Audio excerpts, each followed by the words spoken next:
peace surpasses our own understanding. It's been a minute since I shared, and something I've been considering, especially in regards to recent events. Just a quick preface. I spent during the late 80s, 90s, and up until about 1996, 97 as a non-licensed clinical social worker. Non-licensed. What does that mean? In the state where I live, continue to live, at that time, as long as you were working toward your degree, you could practice, and you had a mentor. So, with that being said, and that's a position that I did that has roughly an 18-month burnout rate. I did it for 13 years. So if that'll give you some general idea of my experience in that field. And my clientele, the clients that I worked with, primarily were minors under the age of 18. The majority of them were victims of abuse, neglect, perhaps on the spectrum, special needs, etc., etc. And at the end of my career in that, it wasn't the straw that broke the camel's back, but it was right around the corner. I began, for the last year and a half, 2 years, I worked with sex offenders. So I was on the other side of the fence, working instead of working with victims of sexual abuse, I was working with the sex offenders. And I would just like to preface it by saying that at least at that time, the statistics were pretty poor as far as recovery rate, success rate, rehabilitation. The treatment primarily was aversion therapy, giving them skills and tools to avoid that behavior. And in my experience, the only two in that year and a half, 2 years, out of numerous passing through that facility,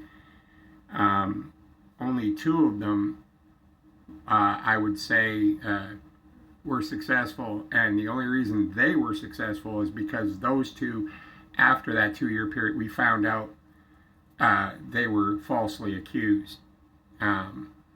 So, with that being said, I'm claiming my seat. I'm claiming my seat.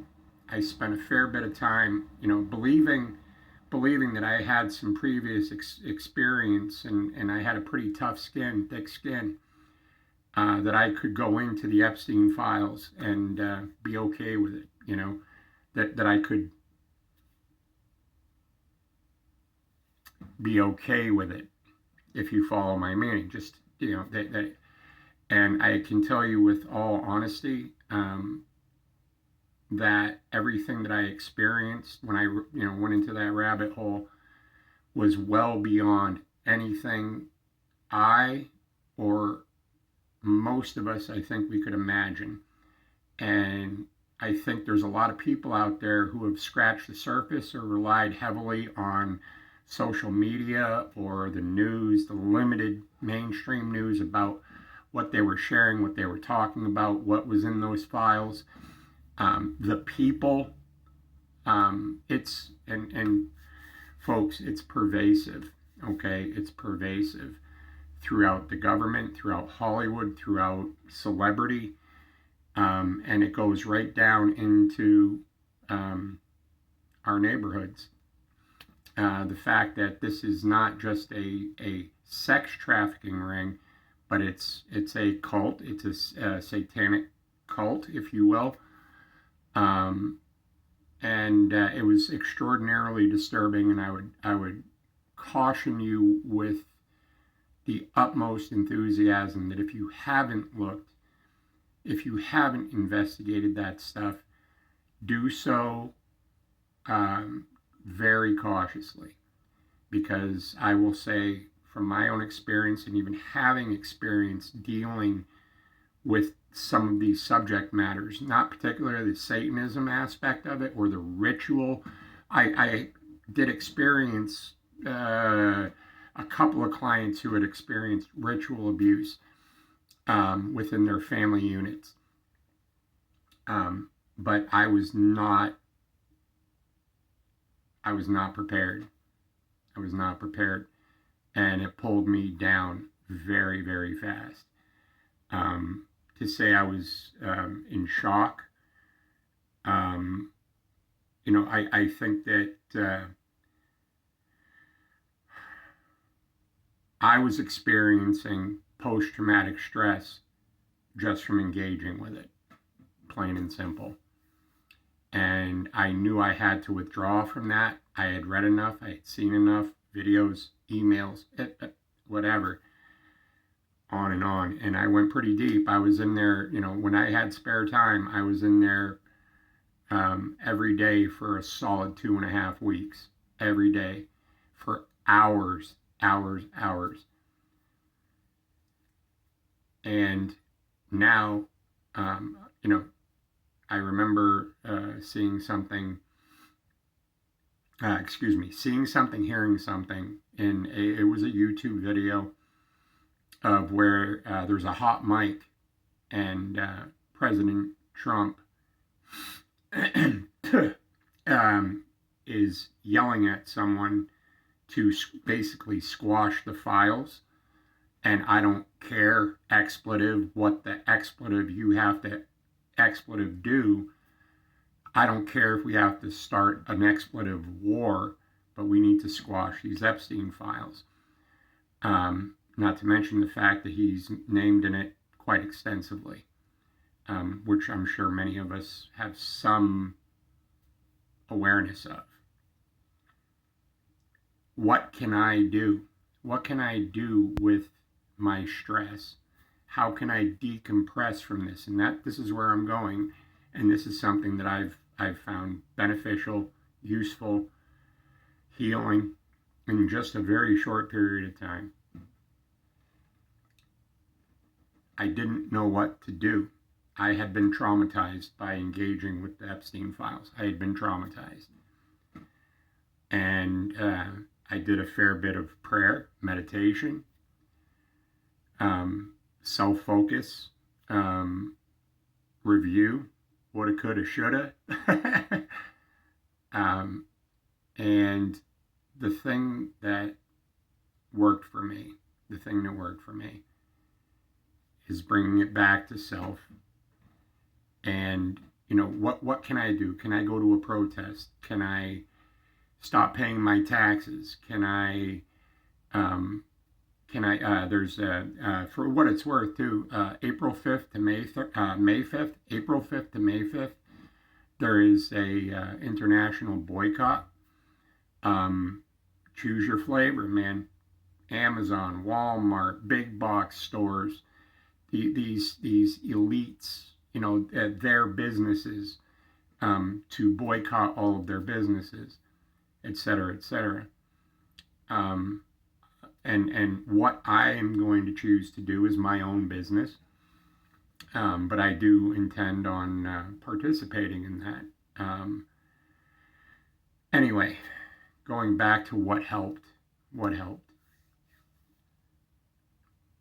At the end of the day, folks, what are we ourselves really in control of? Can we march? Can we protest? Yes, we can do all those things. But lest we forget what has happened, or be bamboozled or swindled or lied to again, or whatever you want to call it, this is what I have control over. And one of the things that brings me great peace is loving people, whether it's a family member, friends, near and far. I have friends all over the world, and they are dear to me. They're dear to me. Some I speak to or have contact with on a regular basis, some not so much. Um, but they are in my heart, and I love them. I love them. I think about them. I hold them warmly in my heart, in my thoughts, my intentions. I look for opportunities in my community, at work, on the street with a stranger, in the grocery store, where I can just be as loving as possible. And sometimes it's nothing miraculous. It's opening the door for someone. It's smiling. How's your day? And mean it. And that has helped tremendously for me. It has helped tremendously. Loving, loving, and I have control over that. Call someone that you haven't called in a long time. Talk to that neighbor across the street. Chalk up a conversation with a stranger. Be available for someone. And most important, love yourself. Love yourself, Take a hot shower, read a book, whatever your thing is. Garden, and I'm so psyched because it's still very cold and rainy and wet and winter-like in the area that I'm in.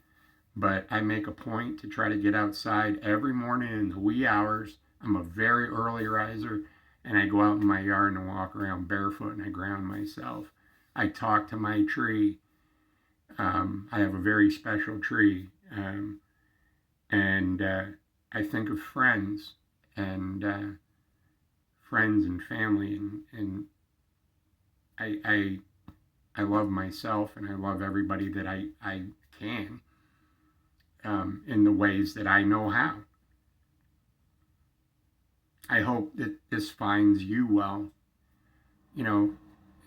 I'm, when I was a kid, religion was a big deal, and it was kind of forced. And I had to read the Bible forwards and backwards, and back in the day I could quote stuff to you left and right. But I will say this, with the shenanigans going on in the Middle East, with the Epstein files, with the state of the world being what it is, it's very easy to become consumed by fear, doubt, and insecurity. And going to my experience in the Bible, it says in the Bible 365 times, have no fear. Have no fear. Even unto death, have no fear.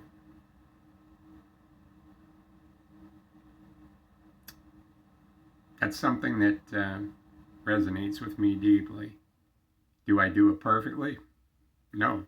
And reading those Epstein files, it wasn't fear, it was disgust. And may I interject something?